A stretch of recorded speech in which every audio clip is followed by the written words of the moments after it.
So, hello everyone. Welcome to Close One. I'm your host, Subhan Wahid, and today's guest has been in sales for nearly 2 decades. He's been a trainer, he's been a rep, he's been an account executive, he's been a project manager, a customer success leader, a business development director, and everything else in between. He's done it across software, SaaS, CRM, cloud, data analytics, and AI. He's led teams, he's built relationships at the executive level. He's also bilingual. He can speak English and Spanish, which means that he's been opening doors in markets most people cannot even dream about. He is someone whose own colleagues and managers have said this about him, that he leads by example, he builds trust fast, and he never needs to be asked twice. Allow me to introduce you to Andrew. How are you doing today, Andrew? I'm doing well, Sivan. I appreciate the opportunity to speak with you. That was a very comprehensive introduction. I have been researching on your past work, Andrew. I have to say you've been doing some amazing work. But before we dive in, I want to make sure that I'm pronouncing your last name correctly. Is it Naudin? How do you pronounce it? Actually, you did very, very well. So that would be the most correct pronunciation, I would say. I'm glad I was able to do that because I really wanted to say it in the right way. I appreciate that. I saw on your profile that you also have mentioned that your name is Douglas. My work name is also Sean. So do you usually go by Andrew or do you prefer Douglas? I go by Andrew. Douglas is obviously my full legal name is Douglas Andrew. My dad is Douglas as well. So long ago, to avoid the confusion, I was using my middle name so we wouldn't get mixed up. I understand. So before we get into the work stuff, I'd like to get to know you a little bit more. I always like to get to start with who you are outside of your title and your LinkedIn profile. So tell me, who is Andrew when he's not in the sales mode? Well, I really embrace a servant leadership type approach, both in my professional and my personal life. In my personal life, I'm very civically engaged. I have been for many, many years. I currently serve on the city council in my city of Leander, Texas. And, I was very intentional when I moved to Central Texas to ensure that not only from a networking perspective, but also for my personal life, transitioning between having kids and, having them hanging around a little bit still in college. And my kids were gone and I was an empty nester. So it was time to make friends and meet people. And so that was the primary driver from that perspective when we moved here. But it's been very rewarding, not only professionally, but also personally, because I've met some really, really good people and they've opened doors for me and hopefully I've opened a few doors for them as well. How long has it been since you've been living in Texas? My family lives in Texas and they always say that it's a great place to be. They live in Austin, but they always tell me that it's really, really hot out there. Yeah. So I grew up in El Paso, Texas, which is far west Texas. During my university time, I kind of spent a little bit of time in California, kind of bounced back and forth, but eventually ended up in Houston, Texas. And I spent a majority of my adult life there. It's really hot in Houston, so they're correct about that. Moved to Central Texas about 8 years ago now, and the weather's a little bit more tolerable here. I can't say it's any less hot. It's a different hot, and it's not as often. So, we have those stretches of really, really hot weather here in Central Texas. I'm just a few miles north of Austin proper, so that whole Central Texas environment, the hill country, we get all 4 seasons, honestly. Yeah. Just it can be in one day. So it just depends on what time of year it is as to what the weather will be like. Definitely Central Texas weather is unpredictable for sure. You've mentioned servant leadership. I've actually read your notes as well. I have been in sales for 12 years. I actually do use this in my approach as well, but I'd love to learn more that how you approach this yourself in your sales leadership. Because every time I tried doing servant leadership myself with my teams, I felt that that was not as effective as the strategy of being firm but fair. Because I feel like a lot of sales reps have to be, I'd say, they need a very firm leader rather than servant leader, but I could be wrong. I'd love to discuss this more with you. How do you approach this type of leadership style? It's a really interesting question, and I can see where there can be some struggles. There definitely is. My approach to servant leadership primarily came from my experience in the hospitality industry. So I worked with, Marriott and Sheraton, and the emphasis there is very, very much on the customer being central to everything that you do and every action that you take. Yeah. And then when I transitioned over into more of the technology sector, I took some of those lessons and I applied them to the metric-driven world that truly is technology. In the technology sector, people are very concerned about metrics. They're very concerned about KPIs. There's a lot of analytics going on, measuring what is perception of success. And as you well know, Saban, in this environment and these even touching technology any longer, it's a very capital driven market, right? So, shareholder value is rules the nest.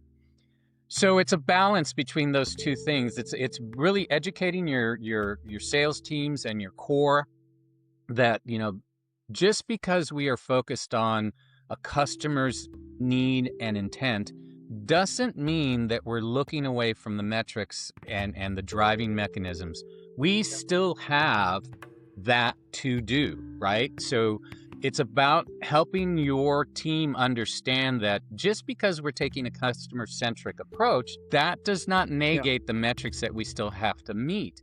And part of that process is helping your customer understand that we're both in this to make some money. There's no need to not talk about that, right? I think in my experience, customers really appreciate it when you take that approach. Look, we're both here. Let's make sure that there's a value add for both sides of the equation here. Obviously, from a customer perspective, the value add is the solution to the issue. From the provider perspective, the solution or the value add is the addition of another logo to the portfolio, right? Yeah. So that's been successful for me to varying degrees. I mean, you have to take into account the individual's personality, and there are a few individuals that need that structure and they need that marker, if you will. Am I hitting my metrics? Am I hitting the number of calls, the number of outreaches, whatever it might be, however you're developing your pipeline. And salespeople in general, this was something, I'll briefly tell you a story. I had a mentor when I was in the hospitality industry, and he told me when I moved into more of a director or an associate director role, he told me this story about cattle and salespeople resembling cattle. That if you take cattle out into the range and you let them free range, they just go wherever they want. But when you need to bring them into the corral, if you don't have all the gates closed, the cattle will come in and then find the open gate and then go back out into the free range. And salespeople are very much the same way. So I've always kept that. I've always kept that story as kind of a fundamental. And it's just, to your point, providing the structure is necessary. But I think it's also, to be, as a leader, to be transparent about what it is that you really emphasize as far as the value add. I really love the story about the cattle because I have experienced this myself. I firmly believe that, let's just say there is a sales team of 20 people, only 2, maximum 3, or in the best case scenario, 4 or 5 people would be top performers in any particular team, and they would be able to do things on their own without actually requiring the structure. I've led AEs and SDRs both. Majority, however, do need structure and do need like a sort of firm leadership. So I saw when I was doing some research on you, I saw that you've led teams of up to, I think, 25 reps. Am I correct with that? Mm-hmm. Mm-hmm. So what do you think is, since my audience are mostly salespeople, sales reps and managers and companies, I see them a lot of people struggle a lot in achieving their targets or quotas every month. What do you think is the biggest mistake sales rep make when they're trying to achieve their targets? Not understanding what the mean is, Yeah. right? So to your point, I mean, I've had similar experience where I know on a team I'll have top performers, and the top performers require a little less guidance and a little less, I wouldn't say structure. The structure is still the same, but they require a little less oversight. Yeah. Right? Yeah. So what happens, I think, and this is where, again, I applied a lot of hospitality learnings as far as the analytics were concerned, was the issue becomes, where is the mean, right? So what I mean by that is, if we know that we have a certain sales target, as a leader, you need to establish what the mean is in order to hit that target. So if you're working with a team, obviously it's a cumulative value, right? And you know you're going to have these top performers that are going to give you X in that equation. The mean is where you know where you need to be. Yeah. But the stretch goal is where you need to have everybody else, right? So you look at your other sales managers, the other people on your team, and that's what you're constantly talking about. You know what is going to be acceptable or average performance, but you don't talk about that. You talk about the stretch goal. You consistently exercise from a tactical perspective, how close can we get to that stretch goal? Because by doing so, what we're doing is we're encouraging those salespeople to go beyond what they know is the achievable value, right? Yeah. You do get into some complacency when it comes to salespeople, because if they get comfortable with, production and, they're making enough money and, they have a decent base salary and their commissions are pretty consistent, then there's going to be a complacency that kind of builds in. So you want to consistently move that stretch goal, and whether there are additional bonuses or whether there are additional benefits to doing that is really kind of besides the point. Sometimes that'll motivate some people, sometimes it doesn't motivate others. But I think if you're very consistent about constantly talking about, hey, here is the goal, this is what we're trying to achieve. My tendency, again, the tendency that I've seen in the teams that I've gotten is that you're able to raise the medium performers to where they're hitting that stretch goal, and your lower performers to where they're at least achieving the mean.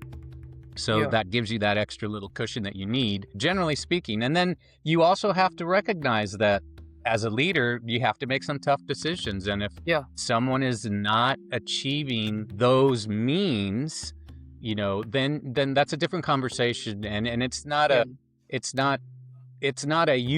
you're not good enough. It's more of, this may not be your space. You may be able to achieve that somewhere else, right? Yeah. And that's always a hard conversation to have. It's a difficult conversation to have. But if you're doing your work as a leader, you're avoiding it as much as possible, right? And what I mean by that is that your teams are achieving what you're trying to get them to achieve. Those difficult conversations are something I feel like everybody tends to avoid, but I feel like that having the ability to have those difficult conversations is a very important skill for a leader to have. Because in my team, I've had managers, the most I've led were 7 managers, and each had different teams under them. So 2 or 3 of them always used to struggle with having those difficult conversations, and in some cases letting the people go, because it is natural for us to start thinking, if we just fire this person, I know fire comes across as a very harsh word, but like, for the meaning of it, if we just let this person go, then they're going to lose their income, and how are they going to support their family, and if they have kids, how are they going to take care of that? But I feel like that is only 50% of the story, and a good leader needs to approach it in this way, that if this is not working out for this person and they have been given ample amount of opportunity as well, then keeping them at that spot is actually doing injustice to them and to the company as well, because the company is losing revenue, and that person could obviously do something better with his life rather than to continuously be in an embarrassed state in one-on-one meetings in front of the manager and in front of his peers. Have you ever had difficult conversations like this? Oh no, absolutely, absolutely, and I can tell you that earlier in my career, I probably didn't handle them as well as I do today, right? So experience is definitely something that helps, and I encourage any of my reports when I've been in those situations is to find a mentor, find somebody who you can talk to about what it is that you're trying to achieve. Yeah. Introducing them to people within my network and things of that nature where I felt there would be a good, opportunity to have the types of discussions that I cannot have with you because you look at me as your boss. Yeah. Right? Yeah. And that's a difficult conversation for that individual to have with you. So you have to understand both sides of that. And again, here, I would say you're applying a servant mentality here as well, because the servant mentality is one where the self is included. You're not thinking about yourself. You've excluded yourself from the conversation. So approaching your team in a very similar manner, I think, works. And, understanding where the challenges might be and where having those conversations on a tactical perspective with your sales team, but also providing them with outlets where they can have the more in-depth conversations, the more career-minded type conversations. And that can change too. There's been individuals that have come to me for that, and they're looking to me for that guidance, and I'm happy to give them that guidance. But there's also been situations where I've had individuals on a team who I wouldn't say they look to me as someone who's not friendly to them, but they also recognize, oh no, he's my boss, and there's gonna be a certain limit to what they'll share. So what I do typically is I try to find an outlet for that conversation somewhere else, usually within the organization, so that I can go back and ask that person, hey, what's going on? But sometimes not. Sometimes it'll be with a previous coworker or someone I knew in another industry where I felt that they would be good for that particular conversation, and I introduced people in that nature. Not everyone accepts that. Obviously, it's a little structurally challenging. But if you're doing your job, again, as a leader, if you're doing your job and you're hiring the right people and you're building a culture and you have people understanding what it is you're trying to accomplish, and that's very well defined and very well enforced on a regular basis, I think the tendency are people understand what it is that you're trying to do.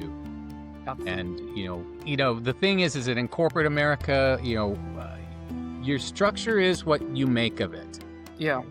Within your department, within your group, whatever it might be, that is the best place to build culture.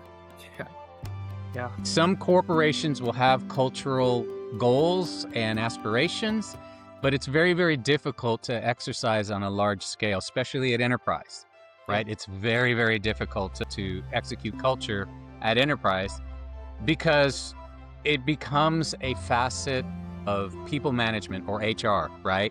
And that's where corporate culture will look to HR or people management and say, hey, are we doing the things that we need to do to have a culture? There's not a real investment in the culture. I think from a sales perspective, and in the teams that I've led and the teams that I've worked with in the past, I try to establish that culture within our group. That's where it's the most important because that's the everyday, right? Outside of that group, you're a number. You're an ID on the badge or whatever else it might be, right? And you should reflect on that and understand that and recognize, where you are in that structure. I think it's best to understand that and be cognizant of it because you can only control the things that you can control.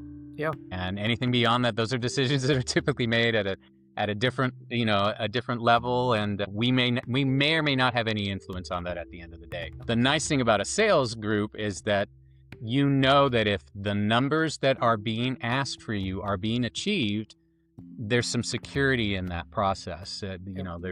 There's less of a reason for people to be looking to you to make the adjustments that you need. It's probably one of the more secure career paths that you can have. Within reason, mind you, but sales, that's the biggest cog in the machine. If you don't have somebody selling whatever it is you're selling, where are the profit margins coming from, right? They're not coming from anywhere else. It is the sales that drive that. So So, for the benefit of the sales managers who would be listening to this, it seems like you have had a lot of experience managing people, and I really can resonate with the ideas that you're sharing. What do you think is the biggest mistake managers make when they're leading a team? Let's just say there is a manager A. I have seen from my experience that if they're given same resources, same team, the team might perform, and same resources, same team is given to another manager and the team might not perform. And one of the things that I have noticed, the reason for that is that the managers are not able to make their team understand, like you were mentioning, that there is a goal that we are all trying to achieve. Most of their sales reps eventually end up just focusing on their own personal goals. How much do I want to make? How much my commission needs to be? I don't care about team targets. Is there a team target to begin with? I have seen those questions come up.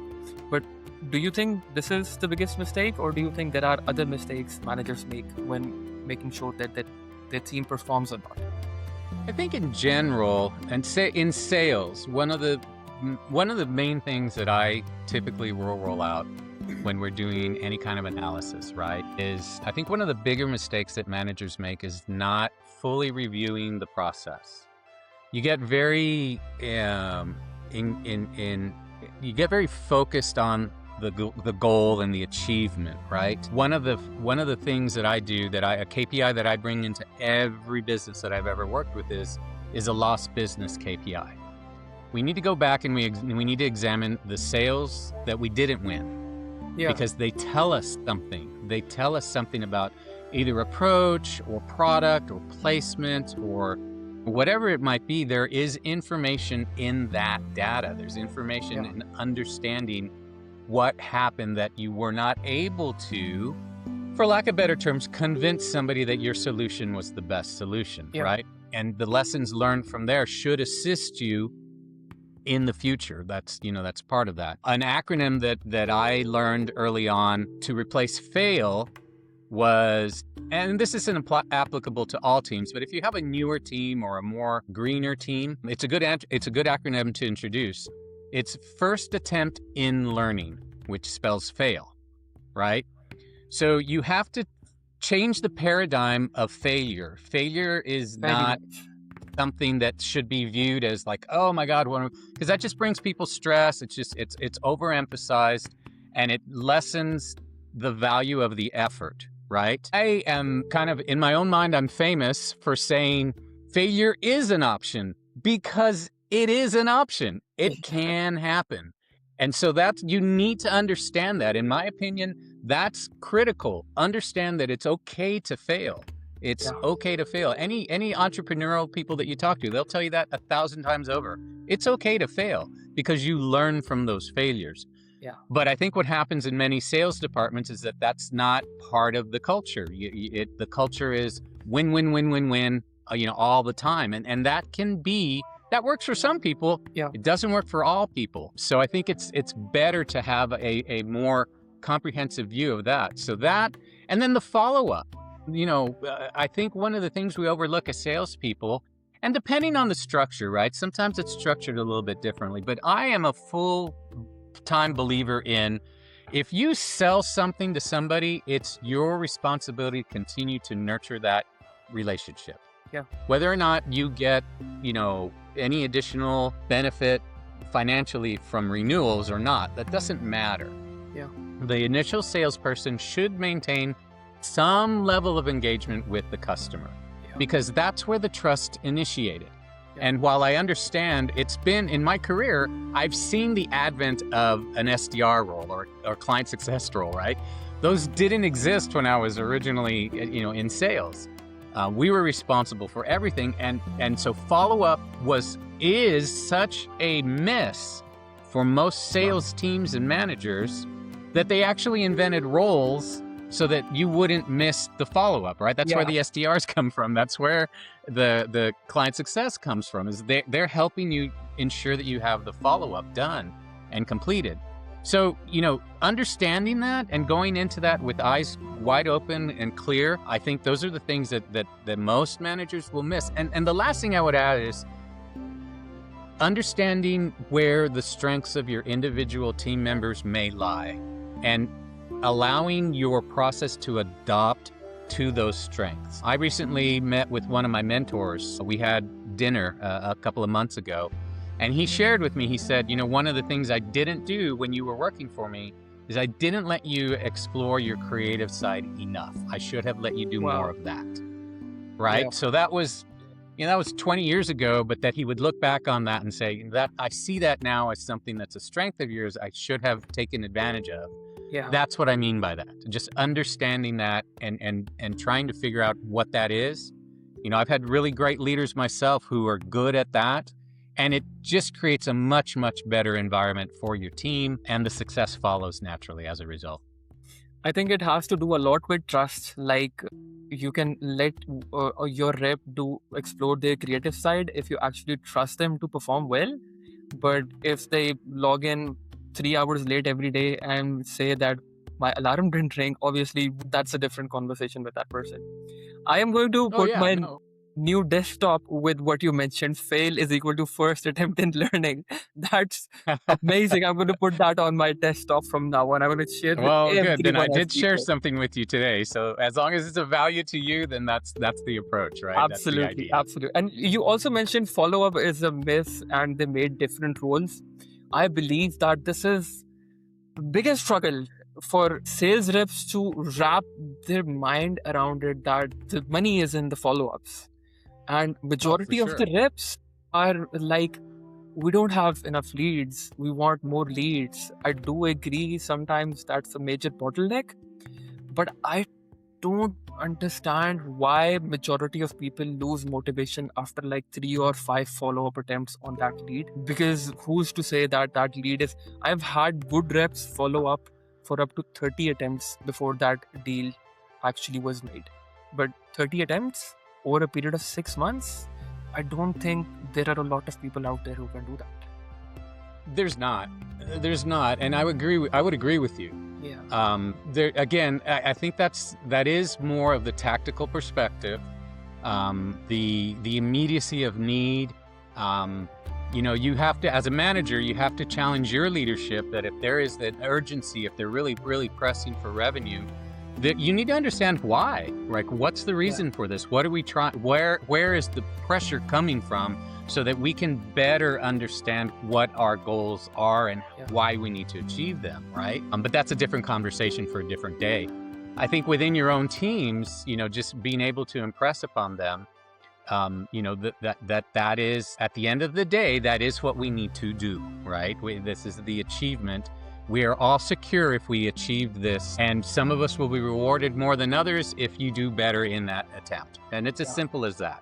But again, I mean, when you take a servant leadership approach, none of that really matters at the end of the day. Are we satisfying our clients? Are we hitting minimum, hitting their expectations? We should be exceeding their expectations.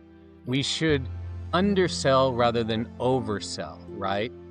And I've always prided myself in the ability to maintain the relationships. When I've been in a more traditional sales role, I was very proud of the fact that I had about an 85% retention rate on my logos. Oh, very that nice. To me is super important. Well, because the renewals and the upgrades and all that, those are easier, right? You don't have to work as hard to get that because you have an established relationship. The customer already values the service that you're bringing, so they're more prone to accept your suggestions for improvements or amendments or additions, right?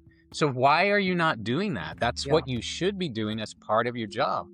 And recognizing that there is enough time in the day to do that, right? There is, especially now. I think with the advent of AI, I think from a sales perspective, what it does, it's a wonderful tool for force multiplication.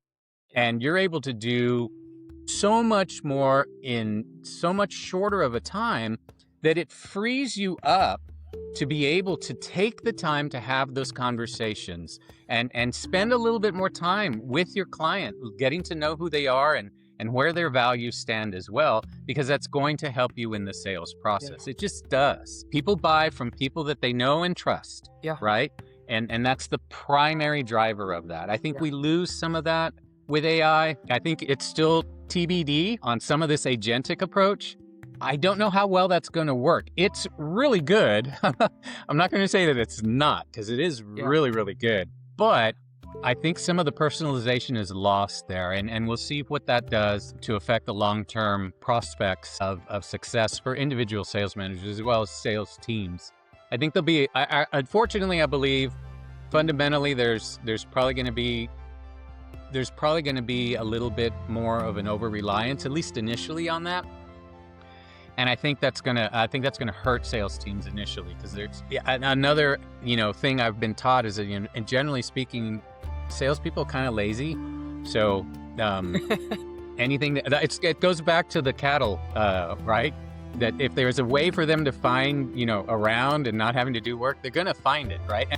But as long as you understand that and you recognize it, you can address it. Don't ignore that, right? Make sure that you understand, hey, they're gonna try to figure out a way to get out of the work. That's just the nature of the game, right? So I think, again, some of this agentic stuff, some of the AI stuff, there's gonna be early adopters, myself included, that I think I'm much, much more capable with AI tools, because I'm able to do a number of things that I know need to be done without the help of anybody. And so I can execute on a lot of things on my own. And it's only when I need to have the additional personal interaction, I can be well tuned to that. I just had a consultation where what we did was we developed some prompts that are able to examine the marketplace that they're in, identify the top prospects, and then develop a story and organizational charting behind those top prospects. So on the first phone call, when I'm talking to a buying manager or C-level, I already understand what their company is doing. I understand where they are. I can talk to them about their current share price. I can talk to them about the things that are important to them, and understanding you're going to be exhibiting at this show, and what are your plans for that? How are you approaching your customer marketplace? I think that ingratiates you to the individual, because again, it shows that you've spent a little bit of time trying to get to know them and trying to understand what their business modeling is. I think that helps with the sales process, and it's so easy to do now with AI. You can spend one day a week and really identify all of the particulars of your 10 clients for that week, right? You spend one day doing that. You have 4 more days to actually execute on the calls and everything else, right? So I think it's a great tool. I'm wary of a few things, but overall, I think, especially in sales, I think the adoption and the manipulation of the tool itself, that's where you're going to see the progress first in the sales departments. So I would encourage all sales departments to at least look at some sort of AI facilitation, even if it's just embedded in your CRM. It's worth it. It's definitely worth it. I don't think our conversation would be complete without digging a little bit more into AI. I initially set the time of 30 minutes with you, but I would love to keep you for like 15, 20 more minutes if you've got time. Sure. Because I slotted an hour for us, Savan, so we're good. Fantastic. I recently saw a study regarding AI, and the study was that 54% of the people who have not adopted AI is not because they don't know it's a priority for them, but because they don't know what the first step is. And the remaining 30 to 35% people actually have not been able to figure out, or have been burned by somebody who claimed that they could help with AI but couldn't. Obviously, that's how. And the remaining people just had money in their hands, ready to get started. And that study was actually similar to my experience as well whenever I speak to people for my services. You mentioned that you are pretty savvy with AI right now, and you are able to solve a lot of problems for yourself. I think that's what you said, using AI. But you also mentioned that the personalization is not there yet. Do you think that, 2 questions. First of all, do you think personalization is the only problem with the agentic as far as sales and outreach is concerned? That's the first question. And second is, how easy is it for you to keep up with everything that's happening in AI right now? Okay, so let me take the second question first. That is so hard to do. It's moving exponentially faster than anything I've ever seen before. To your introduction, I've been around for a little while, so I've seen a few things, and yeah, it's fascinating to me. It truly is. In my last role, I was with an analytics group. We were working on operational analytics. Our role was to translate the analytic findings to sales presentations, essentially, right? So we were talking to VP, EVP, SVP, C-level, C-suite about the findings from the analytic teams. And so, we had to find the language and we had to find the right approach to the analysis. So it was a sales role from that perspective. I just wasn't selling anything specific. It was more, what was the project? What was the result of the project? But to that point, we were all aware of ChatGPT, OpenAI when they made their public announcements, right? Many of us were already kind of aware of the tracking on the technology. We were working with large language models. We were already working with voice analytics and things of that nature.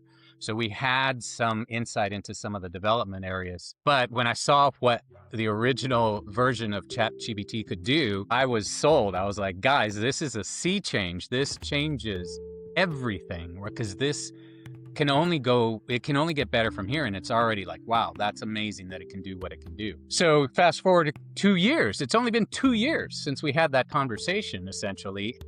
The things that you see now that are being done through agentic modeling or, variants of AI, it's fascinating. So it's very, very difficult to keep up with and very difficult to find who is actually performing the best in this particular environment. I think, again, the development of multiple players within the environment so quickly was really quite amazing. I mean, if you think about it, if you equate that to kind of like search engine, if you kind of put the two up against each other, it took a while for Alphabet to really kind of find its footing with Chrome and really dominate search. And then by extension, once they dominated search, they dominated directional search and the advertising revenues that they're able to gain from that.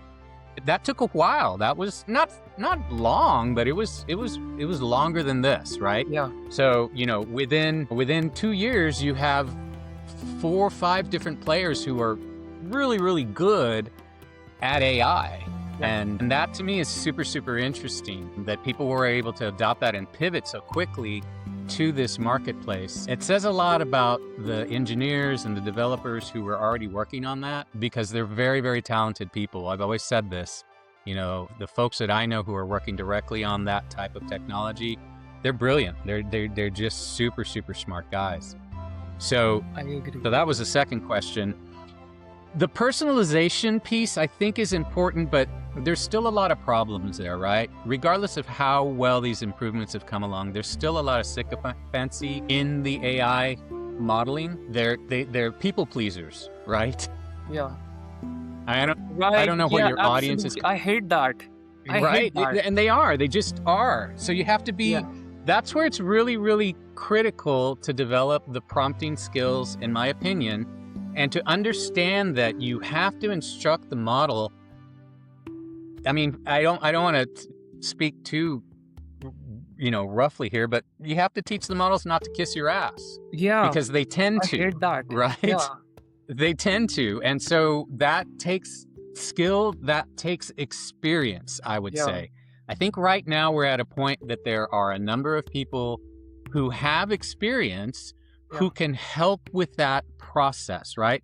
What I'm afraid of is that it's moving so fast that nobody's going to listen to them, right? So we're going to end up with a lot of really strong result orientation from the modeling, but I think it's going to be too it's not going to be objective enough, right? Yeah. There needs to be more objectivity put into the way that the models work. And I don't know what that really means at the end of the day. I don't have an answer for that. I mean, do they need to add that into part of the base programming for some of these modeling? Maybe that's what it is. And just take out some of the overemphasize. And again, depending on the model, it can be a little bit more pronounced in some models than others, right? Yeah. from my experience, ChatGPT is the worst on that, right? It Unless is. you include Siri, and Siri is just dumb. Yeah. But yeah, to me, ChatGPT, the result sets that I get from ChatGPT, depending on, again, the basic analytics, if I'm doing a SWOT analysis or whatever, that's all it's pretty measurably the same across multiple models. There'll be some minor differences, but nothing really to speak of. But anytime you get into any kind of creative or writing, or if you're looking to, let's say you're just doing some sales follow-up and you want the agent to be managing your email process, for instance, right? And you give it certain instructions, you can give it a certain model, and you can give it a baseline to be able to work off of. It just comes across inhuman. Nobody talks like that, right? Yeah. So I think ChatGPT is the worst for that. Yeah. I'm very impressed with what agentic, or rather, I think Claude, from that perspective, the tonality and the language, the use of words, is really, really pretty spectacular. I mean, they can really get human tone, right? I think they've done a really, really good job with that portion of their modeling. As far as data and analysis and all that, I favor Gemini right now. I think Gemini, and I believe, I don't know this as a fact, but I believe it's because Gemini has a much deeper data range to be able to explore for some of their content delivery, right? Because they're not just exploring the main LLM, right? They're going so far beyond that because they're able to go into search, right? And with the way people are interacting with search helps, I think, their modeling determine how to position any kind of response, and to take into account some of the search mechanism when people are searching for any one particular topic. If it happens to be the same topic, not only can they look at the answer, but they can look at the way people have looked for the answer. And I think that helps their modeling quite a bit. I was about to ask you a question, that which AI is your favorite. I think you've answered it. ChatGPT is at the bottom, and then it is Claude, and then it is a Gemini for a different reason. I noticed you didn't mention Grok in there. I'll tell you quickly. Okay, so I would love to learn about Grok, but I want to first of all agree with what you shared, that sometimes they are just so buttery, or how should I put it? Like you said, kiss my ass. That's what they do. Because Right. I hate that. It takes a lot of effort to let it know, please don't hype stuff, please don't be salesy. No matter what custom instructions you put. I had a miserable experience with Manus. I use Manus, and I really like it for its capabilities. But yesterday I was doing some sort of research on Manus, and every time I put a message in there, I felt like it is blowing its mind with excitement. And that was so annoying. I literally spent 2 hours fixing my instructions, and I told it, that's not what I want. I just want you to be realistic with me. And every time I put a new message, it was like, wow, that's a great idea. I felt like punching my laptop, but because it's my own laptop, I didn't do that. Otherwise, I would have broken the screen. Yeah, I've had a similar experience. So one of the ways that I've started to approach that is isolating my query, isolating the queries to topically, if you will, right? Yeah. So rather than keep a running query or chat going, right, I'll isolate them by topic. So I might return to the same topic, but it helps the model not take into account everything else that I've done, right? And I'm also separating that by right? So I only ask, so I really leverage Gemini for business directional analytics, right? SWOT analyses, comprehensive reviews, comparative analysis, that type of thing.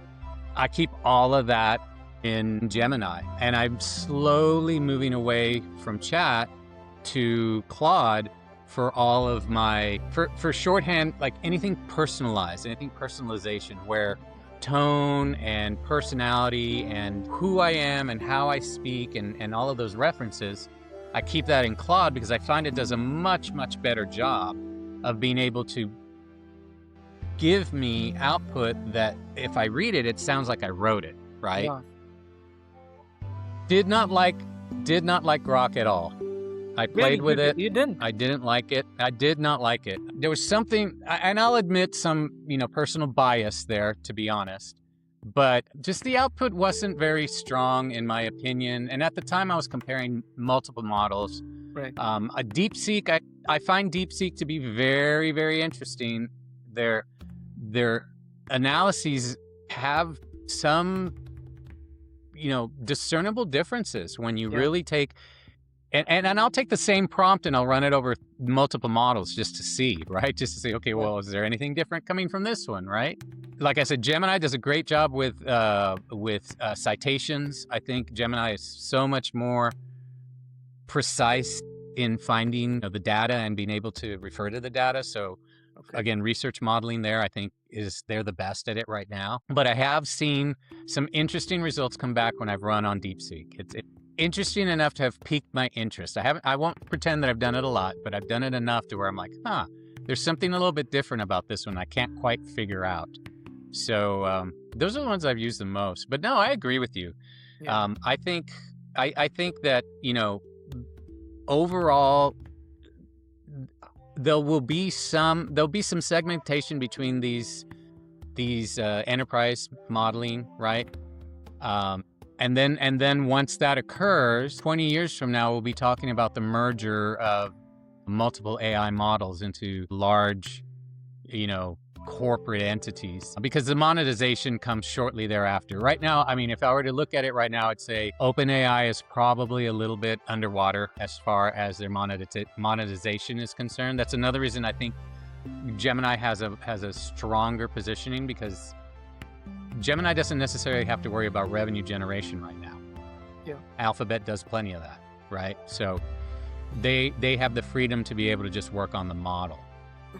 I think that's going to be a differentiator at the end of the day. It's just, who can get to monetization and who can get to shareholder return on value, right? Right now it's a bunch of shareholder investment. We all know what comes with that is someone's going to come calling for the tab at some point, right? And then we'll see who makes it through that process. I think it's a boon. Sorry, go ahead. I think it's a boon. I think it's a good thing. I think some of the fear and some of the gossip, for lack of better terms, on where these models could go bad, well, that exists pretty much with everything, right? But I think that overall, they'll do more good than they'll do harm. I have a 50-50 opinion of that, because recently there was a study done with Gemini and Claude and ChatGPT in a war scenario, and almost all of them actually chose to go nuclear in the war situation just in an effort to avoid defeat. That was really, and my experience, you mentioned most people say that their experience with Grok is not good. I actually didn't use that for a long time, but I did that recently, and I found out there is one thing that Grok can do that others cannot do, and that is sentiment analysis based on what's happening on X. So it is really helpful in figuring out if you're trying to understand what is happening right now. For example, due to the situation in Middle East, I was doing research that what are the opportunities that I can tap into, because in every disaster, some people just make millions out of that. So I did that research on Grok, and it came up with really interesting ideas that ChatGPT, Claude, and Gemini couldn't get me those. I would definitely say that I was a fan of ChatGPT up until one point, but I really hate its M dashes, and the way it's very robotic. And on top of that, not like having a political conversation. I know that is a long conversation whenever that's touched upon, but their recent deal with the government that it could be used in autonomous war scenarios was a deal breaker for me. So that's when I canceled their subscription. But I feel like Claude and Gemini, to some extent, and Manus have been my favorite stack to get things done. Do you agree with this? Yeah, I'll have to check out it's Manix, is that right? Manus. You didn't. Manus. It is. Manus, I'll have to look that one up. it is Because an I'll admit agentic. that I'm not familiar with that, right? So I'll have to look that one up. But yeah, I would agree with you otherwise. That's an interesting use of Grok, right? Yeah. I hadn't thought about that, but that makes a lot of sense because it's the same argument I'm making with Gemini and Google search, right? Grok naturally would have access to everything on X. Yeah. So I think that actually is a very good use case, right? Yeah. Specific to that environment. I'll go back and try something there. That's an interesting take. So And that I would also, kind of pique my interest. I was like, hadn't thought about doing that. definitely, because if you do the same thing on Gemini, I have experienced Gemini has a tendency to go off track a lot. I don't know why it does that with me. Like I asked X, it starts talking about Y along with X a lot, but I don't want information Yeah. about Y. I only want information about Yeah. X. So that is Again, I don't know what that is. I've had the same experience, right? Yeah. I really have had the same experience. And when you get too far into that corrective, like you try to correct it and you're working on the prompts to correct it, then it becomes hallucinogenic, right? It just starts going crazy, right? And you're like, okay, we just have to kill this one and start all over because it loses track. They're getting a little bit better about that, but that's been my experience is that once you get into the more in-depth analysis, the further you go with a singular effort, right? It does tend to do that. It tends to get off focus. It can't stay within, the guardrails there fail. I agree. I think that's common across all of the models, to be honest. And I go back to a question you asked earlier about, the preference within, or you mentioned this, the preference within corporate entities and whatnot and the adoption rate and whatnot. I think you're seeing the early adopters right now. I think that's typical. That's a pretty standard reaction. I think a lot of companies are trying to come up with their own GPT type environment, right? Yeah.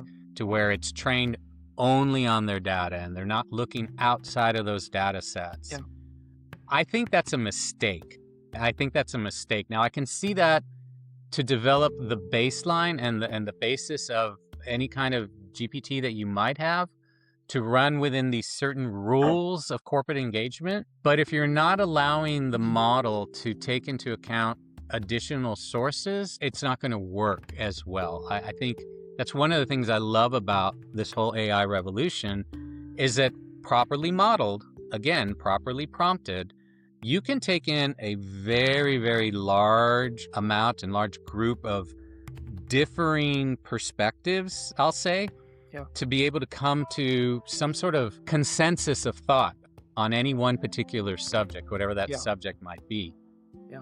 That takes time. That's not easy, right? But when you get it, it really kind of helps you settle on, okay, this is a good idea, right? This will work. This has some stickiness, if you will. And I think that would be very important in corporate America if they can figure that out. Right now, I don't think they know that. Yeah. Before we reach towards the end of our conversation, I do want to touch upon 3 important things. I'll share the link of Manus with you. Meta recently actually purchased Manus for I think $2 or $3 billion. That happened last week. Okay. So it is really something. It is like Meta's that big makes thing. sense. Yeah. Interesting. The second thing I wanted to ask you, you mentioned that you try different prompts in different AI models. Do you purchase all of them or you do it in the free version? I typically, when I'm playing, like right now I'm still in the free version of Claude, let me put it that way, right? Because I'm playing with it, I'm trying to figure out, okay, what are you telling me? But I'm impressed by it to where I probably will go to a purchase model and I'll switch between what I was paying for ChatGPT, I'll just move that over to Claude because and again, I share some of your concerns with GPT's direction as well. So I just haven't pulled the plug yet on that. But yeah, I typically will take a simple prompt, right? Especially when a modeling is relatively new or if it's a newer. I recently did something on my phone. I can't remember the name of the application. Let me see if I can pull it up here. There was an application I thought looked interesting called AI Chat. It seemed to be mobile first. So I said, okay, let me try this.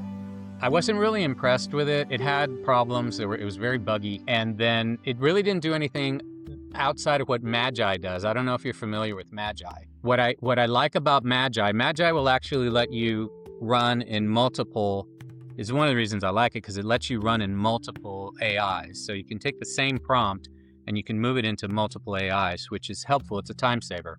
But it also, and it was really good at the time. It's funny I'm saying this because it was only a few months ago. It had personas in it already. There were built-in personas in the Magi model, which was great because I could go and I could use their personas to execute on certain things. You know, it's like they have like a personal secretary and, you know, a political analyst and, you know, that type of stuff. So it was really nice. I love the persona approach. So I like that tool a lot for that and mostly for the personas. But it does a good job of being able to take a prompt and I'll prompt it on multiple models just to see what the difference is. Not anything that's super heavy duty, but you know, usually it gives you a sense of what the model can do, and the comparative lets you determine, oh, is this worth spending some time on or not? Like I said, that's where I've done most of the DeepSeek stuff, and it's just interesting to me that it comes up with slightly different answers. They're not completely different. They're not telling you a different story. They're just sourced differently, and I think that's interesting. I'm starting to think about where a lot of these models are sourcing from, right? Yeah. Is it just Western cultural reference points, right? Yeah. Are we expanding that to other areas, other developed areas? And what would that change in the ultimate answer from the modeling perspective? Like I said, if you write the prompt, you can pull that in, but it's interesting that it's not doing that automatically, at least from what I can tell. And I'm not an expert by any stretch. I'll share one cool website with you. It's called arena.com. And whenever you're doing this testing, so you don't have to actually do all this testing on free versions. On arena.com, they have all the LLMs and their latest versions unlimited for free, and you can compare them side by side. So for example, Claude in itself doesn't allow free users to use Opus 4.6, but you can use Sonnet 4.6, and similar is the case with a few models of Gemini and all. So you can check arena.com and you can put multiple side by side and you can select, and then when you put a prompt, all of them will work together, and then you can make comparison. And the best part is not only it allows you comparison side by side, it gives you access to the latest version for free. So for example, Sonnet 4, this Opus 4.6 has been malfunctioning for the past week. I'm not sure if you've heard about this or not, and I've experienced this myself. So Claude is going to release their new flagship model, I think in the next week. So before anybody, it is going to be available on arena.com so that people can use it. And that's also like a $2-3 billion company. The reason they put flagship models for free is because their charts, this is the only catch. It's free, it's unlimited, it's everything. The only thing is that your charts are not just like end-to-end encrypted. They would be used to train these data models. That's why they removed the barrier to train, but it's still very helpful for everything other than finance related. I do my planning strategy anytime a new model comes there. Like there are like 50, 60 models there. So I definitely recommend you checking it out. No, I will. I want to ask you one last question before we part ways. And that is that you seem to have a lot of information about AI and you're spending a lot of time. What do you feel is your biggest bottleneck with AI right now? And what is it that you're planning on doing about it in the near future? I think for me, it's refining the prompts, right? Recognizing where the gaps are in my initial prompt and understanding how to modify the request effectively within the process, right? So if I start with a prompt, I get my initial result, then typically you're refining, right? Yeah. So you're refining the result over and over again. I would like to be better about, learn more about the initial prompt. So I have to do less refining, right? And I think there's two schools of thought there. Some of them are really, really lengthy prompts, right? And you get into, you're spending a lot of time trying to figure out what the prompt is. I prefer to maybe, I do look to see open source prompts I'll kind of look through Reddit on occasion. I'll kind of look around for stuff, right? Yeah. To see, okay, hey, if you're trying to do, and if it's similar enough to what it is that I'm trying to do, I might use that prompt as a baseline, make some adjustments to it, and then run with that prompt, right? But that's where I spend more time than I would like to, right? But it's part of the process, and it's on my own, and no one's paying me to do that. I'm just figuring it out. So hopefully I can apply it in certain instances. It helped me a lot in my consultative work. And to be frank, it's helped me a lot in my public service as well, because I guess we ran out of time.